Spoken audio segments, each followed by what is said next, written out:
الحمد لله وحده والصلاة والسلام على من لا نبي بعده أما بعد فأعوذ بالله من الشيطان الرجيم بسم الله الرحمن الرحيم النبي أولى بالمؤمنين من أنفسهم وأزواجه أمهاتهم وقال النبي صلى الله عليه وسلم لا يؤمن أحدكم حتى أكون أحب إليه من والده وولده والناس أجمعين رواه البخاري أو كما قال رسول الله صلى الله عليه وسلم صدق الله مولانا العظيم وصدق رسوله النبي الكريم ونحن على ذلك لمن الشاهدين والشاكرين والذاكرين والحمد لله رب العالمين. قابل احترام بزرگان دین، اللہ کے رسول صلی اللہ علیہ وسلم سے محبت اہل ایمان کا شیوا ہے۔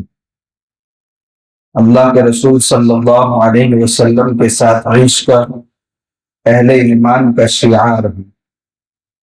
جو بھی اللہ کے رسول صلی اللہ علیہ وسلم کی رسالت پر ایمان رکھتا ہے، ایسی امت پر سب سے بڑا حق یہ ہے کہ وہ اللہ کے رسول صلی اللہ علیہ وسلم سے محبت کرے، اور یہ محبت ایسی ہو جو سب محبتوں پر غالب ہو، تبھی ایمان کی تکمیل ہو سکتی ہے۔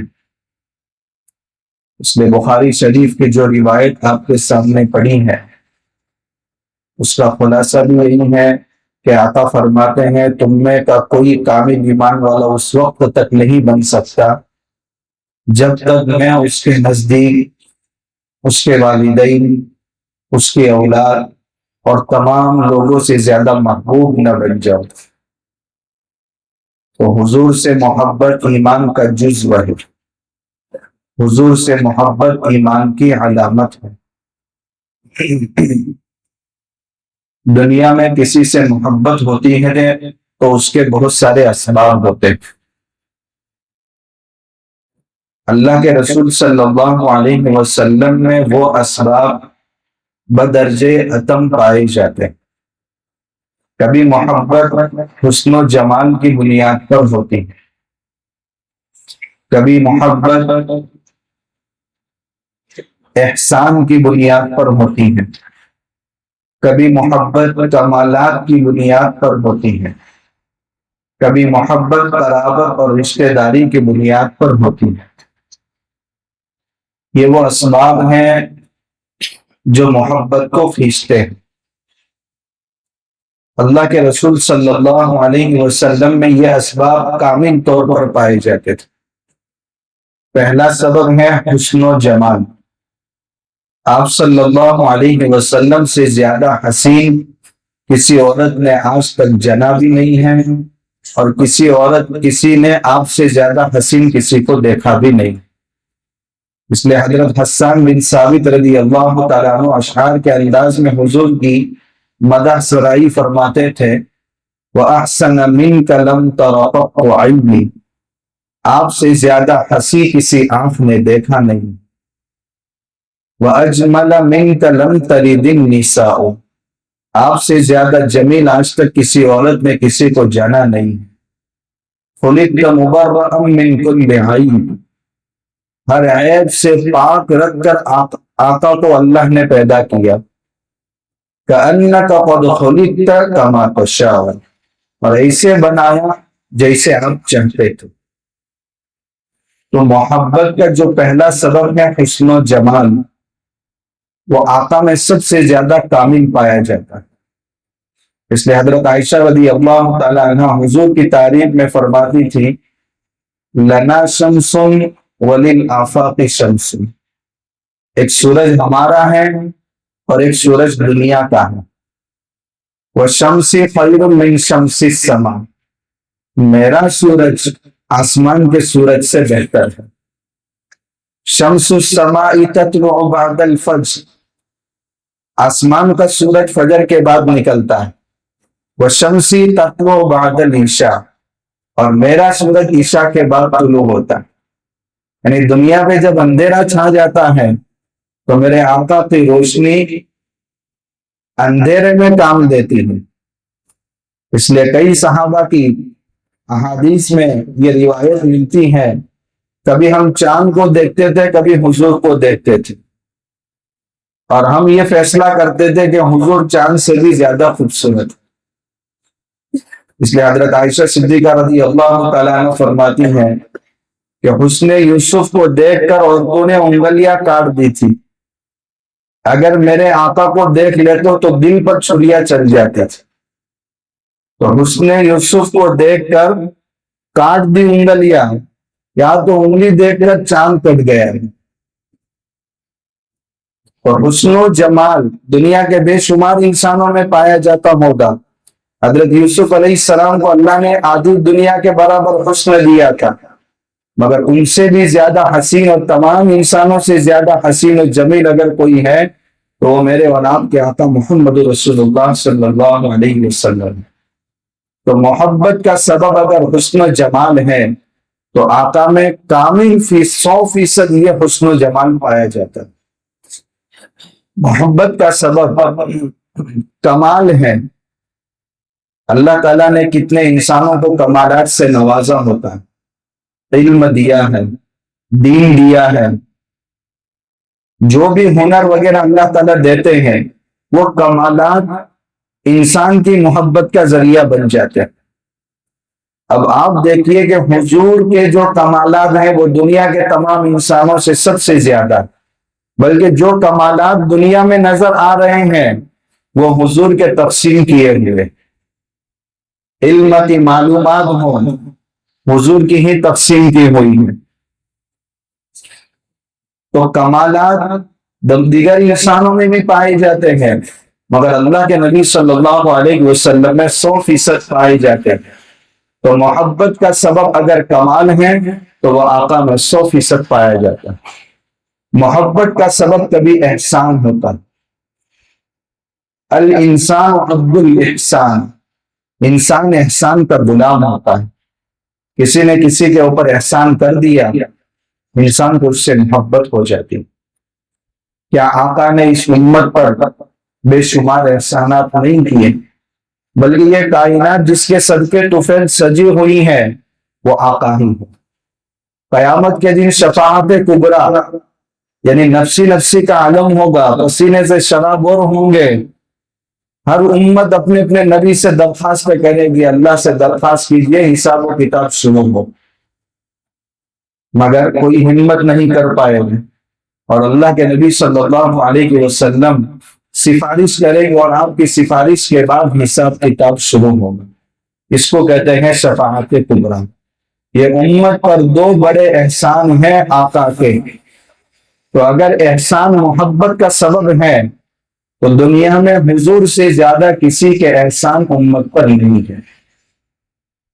چوتھی چیز ہے قرابت، رشتے داری۔ رشتے داری باپ بیٹے کا رشتہ ہے، محبت وہاں بھی۔ میاں بیوی کا رشتہ ہے، رشتے داری محبت کا سبب ہے۔ تو یاد رکھیں سورہ احزاب کی آیت نمبر جو 6 نمبر کی میں نے آیت پڑھی ہے، اس میں حضور کا اور مومنین کا رشتہ بتایا گیا۔ النبی اولیٰ بالمؤمنین من انفسہم، نبی ایمان والوں سے ان کی جانوں سے بھی زیادہ قریب ہے۔ انسان کو اپنی جان سب سے زیادہ قریب لگتی ہے، مگر اس سے بھی زیادہ نبی ایمان والوں سے قریب۔ وَأَزْوَاجُهُ أُمَّهَاتُهُمْ، اور حضور کی بیویاں تمام ایمان والے مردوں اور عورتوں کی مائیں ہیں۔ گویا ازواج مطہرات تمام ایمان والے مردوں اور عورتوں کی مائیں ہیں، اور حضور امت کے روحانی والد ہیں۔ اور نسبی والد سے زیادہ احسان روحانی والد کا ہوتا ہے۔ ماں باپ کا مرتبہ اولاد کو کس نے بتایا؟ یہ تعلیمات کس نے دی ہیں؟ تو قرابت اگر محبت کا سبب ہے تو ہمارے ماں باپ اور بیوی بچوں سے زیادہ قرابت حضور سے ہے ہماری، یہ قرآن بیان کر رہا۔ تو محبت کے جتنے اسباب دنیا میں پائے جاتے ہیں وہ 100% آقا کے اندر پائے جاتے ہیں. اس لیے اب آقا کو حکم بنتا ہے یہ کہے لا یؤمن احدکم حتی اکون احب الیہ من والدہ وولدہ والناس اجمعین.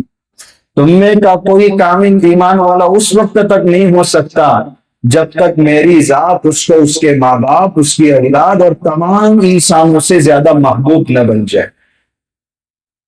عبداللہ ابن ہشام رضی اللہ تعالیٰ عنہ کی روایت بخاری شریف میں موجود ہے کہ صحابہ کرام کا مجمع تھا. حضرت عمر رضی اللہ تعالیٰ عنہ حضور کے ہاتھ میں ہاتھ ڈال کر کے چل رہے تھے. اچانک وسط میں آ کر کہنے لگے یا رسول اللہ مجھے اپنی جان کے بعد سب سے زیادہ محبوب آپ ہیں. تو حضور نے فرمایا قسم ہے اس ذات کی جس کے قبضے میں محمد کی جان ہے تمہارا ایمان اس وقت تک مکمل نہیں ہو سکتا جب تک میں تم کو تمہاری جان سے بھی زیادہ محبوب نہ ہو جائے. حضرت عمر رضی اللہ تعالیٰ نے فرمایا یا رسول اللہ اب آپ میری جان سے بھی زیادہ عزیز ہیں. حضور نے فرمایا اب ایمان کی تکمیل ہوئی. تو محبت اللہ کے رسول صلی اللہ علیہ وسلم سے ایمان کا جزو ہے, ایمان کا سمبول ہے, ایمان کا شعار ہے. لیکن یاد رکھیں محبت دو طرح کی ہے, ایک محبت مقبول ہے اور ایک محبت مردود ہے. محبت مقبول جو اللہ کے وہاں قبولیت کا مقام بھی حاصل کریں اور قیامت کے دن حضور کی سفارش کا ذریعہ بھی بنے, اس کو کہتے ہیں محبت مقبول. اور ایک محبت ہے محبت مردود, یعنی قیامت میں اس محبت کو ریجیکٹ کر دیا جائے گا. یہ صرف میرا دعویٰ تھا. انسان جب کسی سے محبت کرتا ہے تو محبت کے اظہار کے لیے دو باتوں کا خیال رکھنا ضروری ہے. جس سے محبت کا اظہار کر رہا ہے اس کے مقام اور مرتبے کا خیال رکھ کر کے اسی انداز سے محبت کا اظہار کیا جائے. والد کو اولاد سے محبت ہوتی ہے, اس کے اظہار کا طریقہ الگ ہے. شوہر کو بیوی سے محبت ہوتی ہے, اس کے اظہار کا طریقہ الگ. اولاد کو ماں باپ سے محبت ہوتی ہے, اس کے اظہار کا طریقہ الگ ہے. دوست کو دوست سے محبت ہوتی ہے, اس کے اظہار کا طریقہ الگ. باپ اپنے بیٹوں سے محبت کا اظہار جن الفاظ سے ذریعے کر رہا ہے, اگر انہی الفاظ سے ماں باپ سے محبت کا اظہار کریں تو وہ گستاخ کہلایا جائے. تو محبت کا اظہار کرنے میں جس سے آپ محبت کا اظہار کر رہے ہیں اس کے مقام اور مرتبے کا لحاظ رکھا جائے. تو والدین سے محبت کا اظہار الگ انداز سے ان کے مقام کے حساب سے ہوگا. استاد اور شیخ سے محبت ہے تو اس کے محبت کا اظہار کا طریقہ ان کے مقام کے حساب سے ہو. دوسری بات, جس سے آپ محبت کر رہے ہیں ان کی پسند کیا ہے اس کا بھی لحاظ رکھا جائے. محبت کا اظہار ان کے مقام کا لحاظ رکھ کر کی جا رہی ہے, مگر ایسی شے سے محبت کا اظہار کیا جا رہا ہے کہ سامنے والے کو پسند نہیں, تو یہ محبت بھی مقبول نہیں ہے بلکہ مردود. ایک بندہ اپنی فیکٹری میں, اپنی کمپنی میں, اپنے ہوٹل میں کام میں لگا ہوا, بہت مصروف ہے, اذان کی آواز کانوں سے ٹکرائی, اس نے اپنے سارے کام چھوڑ دیا, آیا وضو کیا, اچھی طرح وضو کر کے مسجد میں داخل ہوا, پہلی صف میں جماعت کے ساتھ نماز پڑھی پورے اخلاص کے ساتھ. یہ علامت ہے اللہ سے محبت کی. اس نے حضور کی آنکھوں کو ٹھنڈک پہنچائی نماز ادا کر کے, تو اس نے محبت کا اظہار کیا اور اسی طریقے کے مطابق کیا جس کا اللہ اور اللہ کے رسول صلی اللہ علیہ وسلم نے حکم دیا.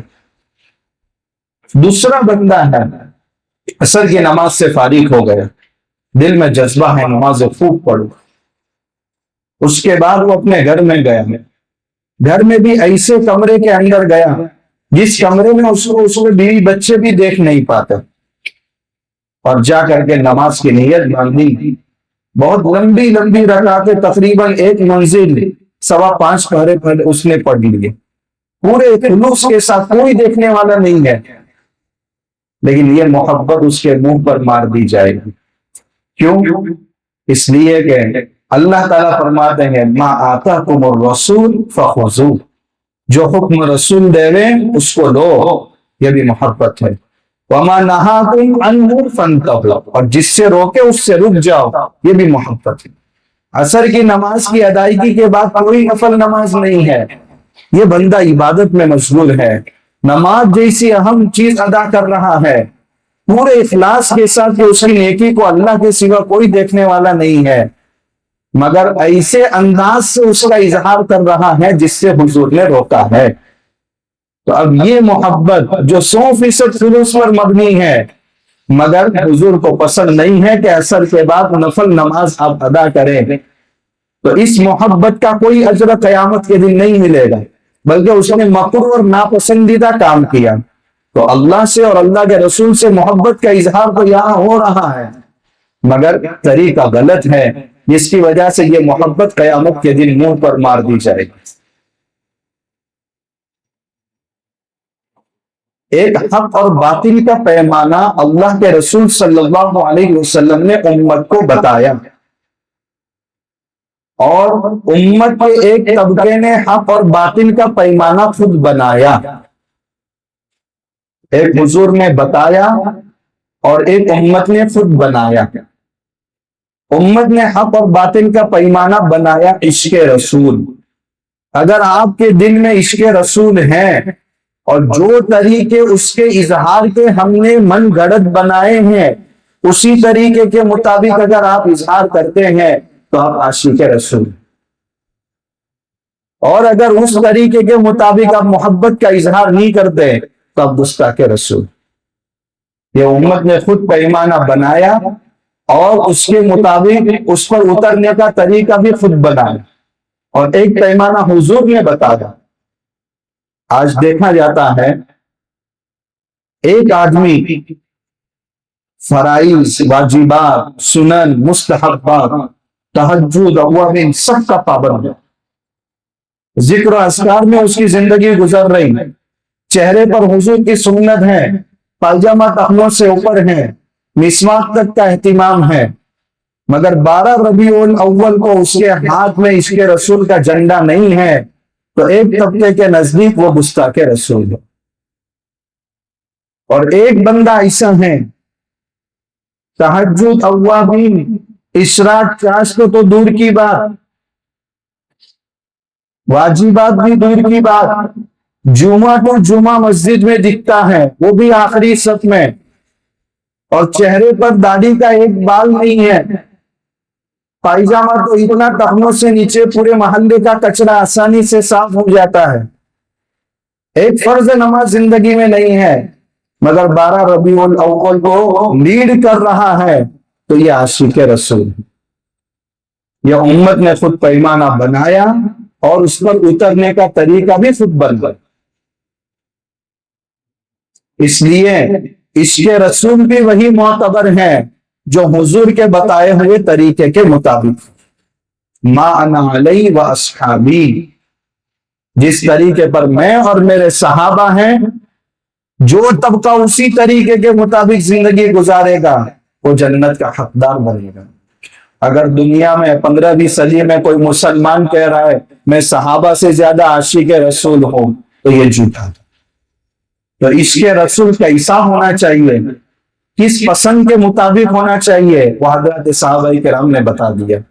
اسی طریقے کے مطابق اگر کوئی عاشق رسول ہے اور عشق رسول اور محبت رسول کا اظہار کرتا ہے تو قیامت کے دن حضور کی سفارش اور محبت کا ذریعہ ہوگا.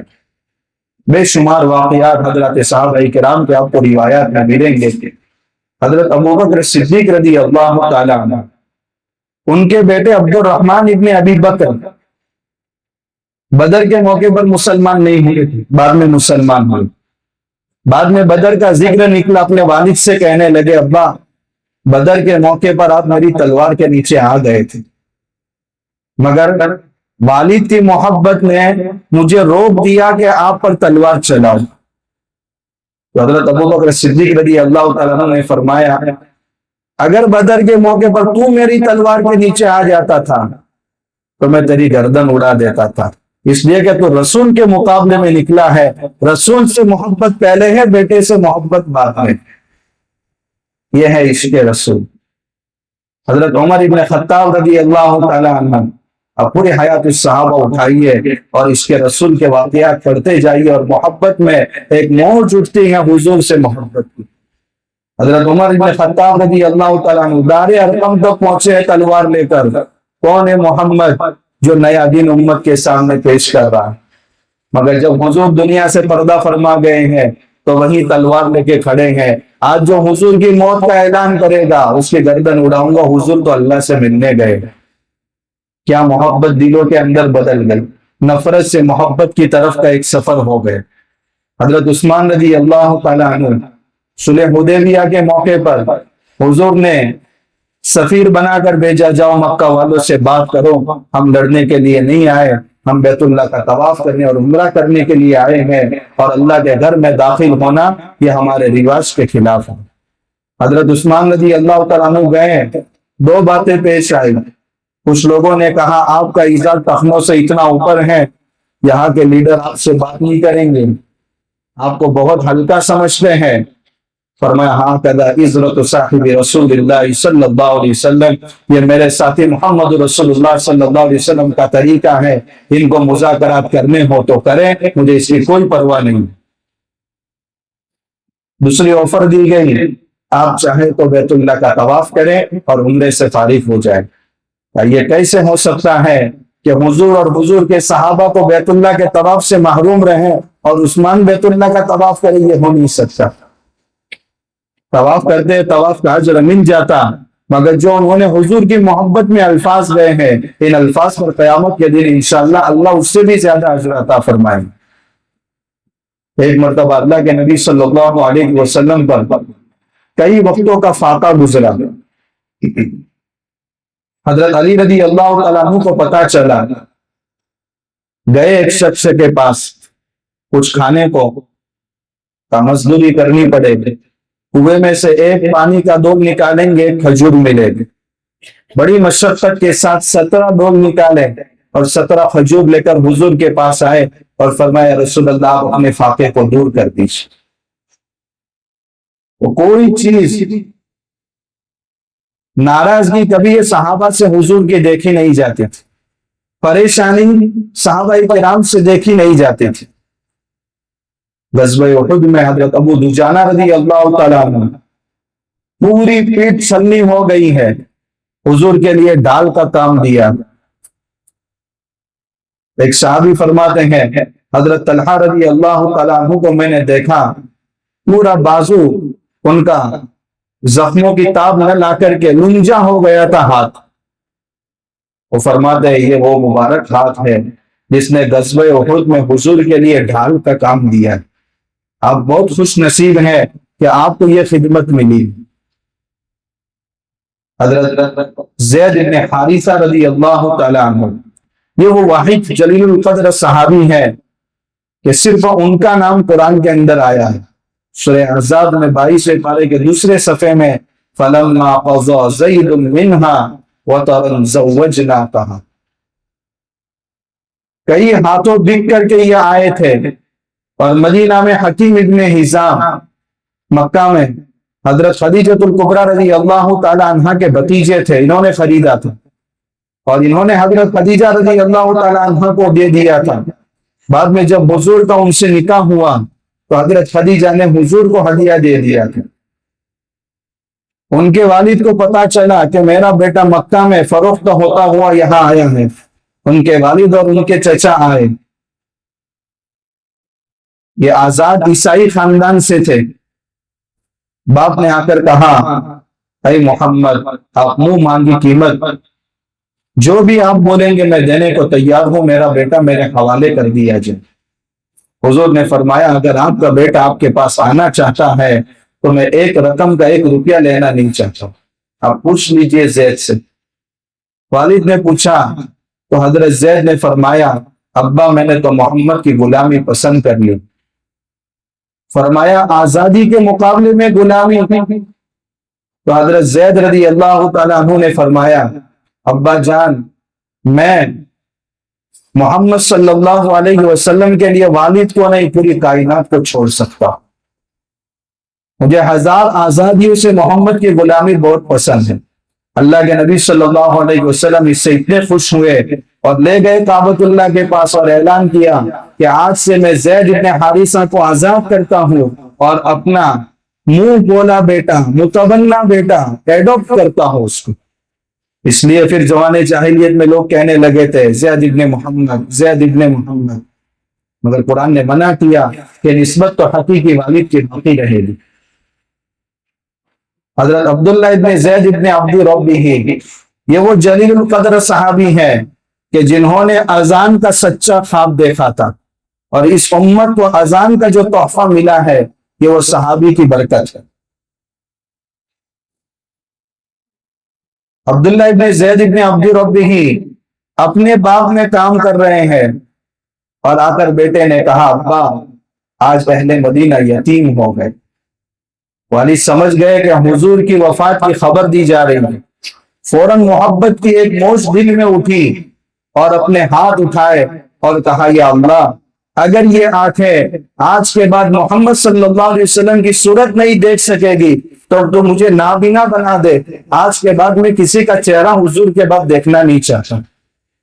یہ وہ محبت تھی کہ ساری باتیں جب مسئلہ حضور کا آئے تو ساری محبتیں ختم ہو جاتی تھی اور محبت محمد صلی اللہ علیہ وسلم کے دلوں میں موج مارتی. ذوالبجانین ایک صحابی ہے، یتیم تھے، چچا کی کفالت میں تھے. اسلام پسند آیا، قبول کر لیا.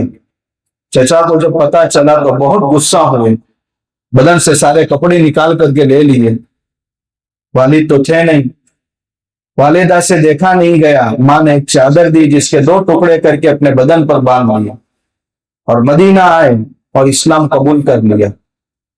مسجد نبوی کے ایک کونے میں ہمیشہ بلند آواز سے ذکر کیا کرتے تھے. حضرت عمر رضی اللہ تعالیٰ عنہ نے فرمایا یہ کون ہے جو ریاکاری کے ساتھ ذکر کر رہا؟ حضور نے فرمایا ان کو ایسا مت کہو. غزوہ تبوک میں جب ان کا انتقال ہوا ہے، دیکھا صحابہ کرام نے کہ قبروں کے درمیان چراغ جل رہا.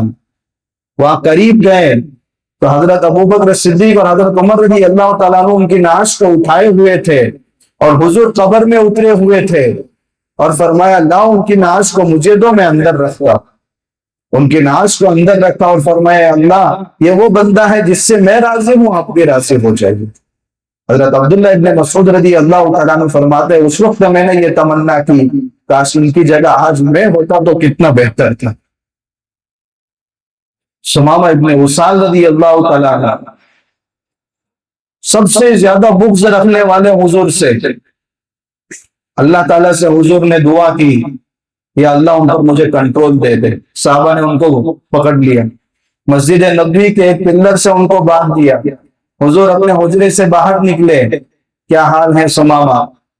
فرمایا یا رسول اللہ اگر آپ مجھے چھوڑ دیں گے تو آپ کا احسان زندگی بھر مانا جائے گا، اور اگر آپ مجھے قتل کر لیں گے تو آپ ایک مجرم کو قتل کریں گے کیونکہ میں بھی آپ کا خون کا پیاسا تھا. اللہ کے نبی صلی اللہ علیہ وسلم تیسرے بات یہ کہی کہ اگر آپ فدیہ چاہتے ہیں تو آپ رقم کا اعلان کیجئے، وہ بھی آپ کو دے دیا جائے. 2 دن اسی طرح گفتگو کے ساتھ حضور گزر گئے. تیسرے دن صحابہ کو حکم دیا کہ چھوڑ دو. تیسرے دن جب ان کو چھوڑ دیا ایک باغ میں گئے اور نہا کر آئے اور کہا یا رسول اللہ اس سے پہلے آپ کے چہرے سے زیادہ کوئی چیز مجھے ناپسند نہیں تھی، مگر آپ کے چہرے سے زیادہ کوئی چیز مجھے محبوب نہیں. پہلے آپ کے شہر سے نفرت تھی، اب آپ کے شہر جیسا محبوب میرے دل میں کوئی شہر نہیں. علامہ ظفر احمد عثمانی رحمت اللہ علیہ زندگی میں ایک واقعہ ہمیشہ رو رو کر کے سناتے تھے. بڑا عجیب واقعہ حضرت کی کتابوں میں لکھا ہے. بڑے زبردست عالم دین تھے. فرماتے ہیں ہم نے اس وقت ہندوستان سے حج کیا تھا جب باہری جہازوں میں حج ہوتا تھا. ہمارا پورا قافلہ حج سے فارغ ہونے کے بعد مدینہ گیا. مدینہ میں ہم نے اپنا خیمہ مسجد نبوی کے قریب لگایا تھا. جب بھی دل میں ایک محبت اٹھتی تھی، روز اقدس پر حاضر ہو جاتے تھے اور ساری نمازیں ہماری مسجد نبوی میں ہوتی تھی۔ البتہ ہمارے قافلے والوں نے طے کر رکھا تھا کہ شام کا کھانا سب ساتھ میں مل کر کے کھائیں گے۔ شام کا کھانا عشاء کے بعد سب ساتھی مل کر کے کھاتے تھے۔ ایک مرتبہ اچانک مدینہ میں 7 سے 8 سال کا بچہ، بہت گرمی شدید تھی تو ہم تربوز خریدتے تھے اور اس کے چھلکے کاٹ کر کے جب پھینک دیتے تھے تو اس کے اوپر جو سرخی رہتی ہے وہ بچ جاتی تھی، تو وہ بچہ آتا تھا اور کھا لیتا تھا۔ ایک مرتبہ اس بچے کو میں نے بلایا، کہا بیٹا کیا بات ہے؟ کہا حضرت میرے والد کا انتقال ہو چکا ہے، میں یتیم ہوں اور میرے والدہ نے عقد ثانی کر لیا ہے، دوسری جگہ نکاح ہو گیا، گھر میں کوئی کھانے کا انتظام کرنے والا نہیں ہے، مگر چونکہ ہم میزبان ہیں اور آپ مہمان ہیں تو مہمانوں سے سوال کرنا بھی اچھا نہیں لگتا، اس لیے میں انہی چیزوں سے اپنا پیٹ بھر لیتا ہوں۔ حضرت نے فرمایا بیٹا آپ روزانہ شام کے وقت ہم اس جگہ جمع ہو جاتے ہیں، آپ آ جائیے اور ہمارے ساتھ آپ کے کھانے کا انتظام ہو جائے۔ ہر چند منع کیا، بہت اصرار کے بعد وہ بچہ تیار ہوا۔ پہلے تو قیام بہت لمبا ہوتا تھا، وہ بچہ تیار ہو گیا، روزانہ شام کو ان کے ساتھ کھاتا تھا اور پورے قافلے کے ساتھ اس کا ایسا لگاؤ ہو گیا کہ ایک مرتبہ میں نے اس بچے سے کہہ دیا بیٹا آپ ہمارے ساتھ ہندوستان چلو، میں آپ کی بہترین تعلیم کا انتظام کروں گا، میں آپ کے لیے بہترین کپڑوں کا انتظام کروں گا، میں آپ کے لیے معیاری کھانے کا انتظام کروں گا، میں آپ کے لیے بہترین کھیل کے میدان کا بھی انتظام کروں گا۔ وہ بچے نے کہا کہ میری والدہ اجازت دے تو میں تیار ہوں۔ کہا تم والدہ سے پوچھ لو، والدہ سے پوچھا، اجازت بھی دے دی۔ ہماری روانگی کا وقت ہے، وہ بچہ ہاتھ میں ہاتھ ڈال کر کے چل رہا ہے بہت خوشی خوشی۔ اس نے پوچھا چاچا کیا ہندوستان میں معیاری کھانا بھی ملے گا، مجھے اچھے کپڑے بھی ملیں گے، میری زندگی تو کیسی بکھری ہوئی ہے، کیا مجھے اچھی تعلیم بھی مل جائے گی، کیا مجھے اچھی اسکول بھی مل جائیں گے، مجھے فٹ بال کا بہت شوق ہے، کیا مجھے اس کے کھیل کا میدان کا بھی اچھا انتظام ہو جائے گا؟ کہا بیٹا سب چیزوں کا انتظام ہوگا۔ اتنے میں گنبد نظر آیا تو بچے نے کہا چچا یہ گنبد بھی ہندوستان میں مل جائے گا؟ فرمایا بیٹا اگر یہ بات ہوتی تو ہم یہاں کیوں آتے ہیں؟ وہ بچہ میرے ہاتھ سے چھٹک کر کے ایسا گیا وہ غائب ہو گئے۔ کہا یہ کہتے ہوئے گیا بے بسی بھی برداشت ہے، بے کسی بھی برداشت ہے، فقر و فاقہ بھی برداشت ہے، مگر سرکار کو چھوڑ کر میں کہیں نہیں جا سکتا، ساری غربت میں پسند کرنا۔ یہ وہ واقعات ہے بھائیوں، ہمارے پاس جو پونجی ہے وہ محبت رسول ہے۔ کبھی ہم نے سوچا کہ ہماری زندگی سنت کے مطابق ہے یا نہیں؟ کیا ہمیں الفت ہوتی ہے حضور کے طریقے کے خلاف کام کر کے؟ قیامت کے دن اگر حضور نے پوچھ لیا صورت ہی پسند نہیں تھی تو محبت کا دعویٰ کیوں کرتے تھے؟ رشتہ نہیں ملے گا اگر میں داڑھی رکھوں گا، کیا ایمان کامل بھی ہے یا نہیں؟ بھائیو سوچنے کی ضرورت ہے، قیامت کے دن کیسے کہیں گے آپ سے محبت کرتے تھے؟ نہ صورت ہے نہ سیرت ہے، اس لیے ہمیں اپنی زندگیوں پر غور کرنے کی ضرورت ہے اور اپنی زندگیوں کو سنت کے نور سے سجانے کی ضرورت ہے۔ کیسے بھی حالات پیش آ جائے مگر میں حضور کی سنت کو چھوڑ نہیں سکتا۔ یہ ہے حقیقی معنوں میں کمال ایمان کی نشانی کہ یہ لات مار دے دنیا کو مگر حضور کا طریقہ زندگیوں سے نہ چھوٹے۔ آج ہر گھر میں برش آ گیا، چھوٹے بچے سے لے کر بڑے تک ہر ایک کا الگ الگ برش موجود ہے، نہیں ہے تو مسواک موجود ہے۔ کتنی باریک باریک سنتیں ہم سے چھوٹ رہی ہے کہ ہم میں سے ہر ایک جائزہ لے، کفا بنفسک الیوم علیک حسیبا، ہم میں سے ہر ایک اپنی زندگی کے حساب کے لیے کافی ہے۔ مسجد میں آئے کہ سنت کے مطابق ہم داخل ہوئے یا نہیں؟ کیا دعا پڑھ کر کے اعتکاف جو طریقہ حضور نے مسجد میں داخل ہونے کا بتایا، بھائیو گھروں میں جب سنتوں کا نور نہیں ہوگا تو پھر بدعات کی تاریخیں ہمارے گھروں میں ضرور ہوگی۔ اس لیے ہمیں چاہیے کہ سوتے وقت اٹھتے وقت کمائی میں ماں باپ کے ساتھ سلوک کرنے میں ایک ایک چیز میں ہم طریقے دیکھیں کہ اللہ کے نبی صلی اللہ علیہ وسلم کا طریقہ کیا ہے. اگر اپنی زندگی کو سنتوں والا بنانا ہے، الحمدللہ ایک کتاب اچھی مارکیٹ کے اندر آئی ہے، سنن و آداب. حضرت مفتی ابو بکر صاحب پٹنی کی یہ کتاب ہے، اردو میں بھی ہے، ہندی میں بھی ہے. ہر چیز کا سنت طریقہ احادیث کی روشنی میں حضرت نے لکھ دیا ہے. اس کتاب کو خریدیے اور سنتوں کے نور والی زندگی اپنی بنائیے. اللہ تعالیٰ ہم سب کو ایسی محبت نصیب فرمائے. ایک آخری مختصر واقعہ، ایک صحابی اللہ کے نبی صلی اللہ علیہ وسلم کے پاس آئے اور کہا یا رسول اللہ، ہر چیز سے زیادہ محبت آپ سے ہے. گھر میں ہوتا ہوں، جیسے ہی آپ کی یاد آتی ہے فوراً آ کر آپ کی زیارت کر لیتا ہوں، مگر بڑی تکلیف ہوتی ہے کہ انتقال ہو جائے گا، آپ جنت میں اپنے مرتبے پر پہنچ جائیں گے اور آپ کی زیارت نہیں ہو پائے گی تو مجھے جنت میں چین کیسے آئے گا؟ حضور نے کوئی جواب نہیں دیا.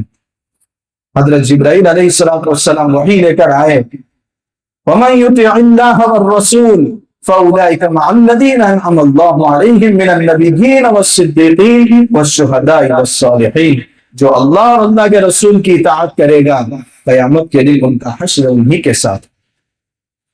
ایک صحابی فرما رہے یا رسول اللہ قیامت کب آئے گی؟ حضور نے فرمایا کیا تیاری کی؟ کہ رسول اللہ کوئی خاص تیاری نہیں، بس آپ سے محبت ہے. حضور نے فرمایا المرء مع من احب.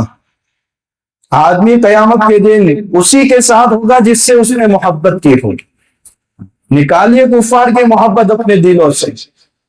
بچوں کے دلوں میں ٹی شرٹ دیکھو تو غیروں کے طریقے زندگیوں میں آ رہے ہیں، بیٹیوں میں فیشنیں آ رہی ہیں تو غیروں کے طریقے کے مطابق، ایکٹرز کے مطابق. ہم نے کبھی سمجھایا کہ بیٹا ہم بہت گنہگار ہیں مگر اتنے تو خوش نصیب ہیں کہ اللہ نے آقا کی امت میں پیدا کیا. تو اس خوش نصیبی پر حق ادا کرنا چاہیے زندگیوں میں سنتوں کو داخل کر کے. اللہ ایک ایک سنت کو جان کر کے اس کو اپنی زندگیوں میں داخل کرنے کی توفیق عطا فرمائے. اور قیامت کے دن جب ہمارا حشر ہو تو اللہ کے نبی صلی اللہ علیہ وسلم کے ساتھ ہم سب کا حشر نصیب فرمائے. وآخر دعوانا الحمد للہ رب العالمین.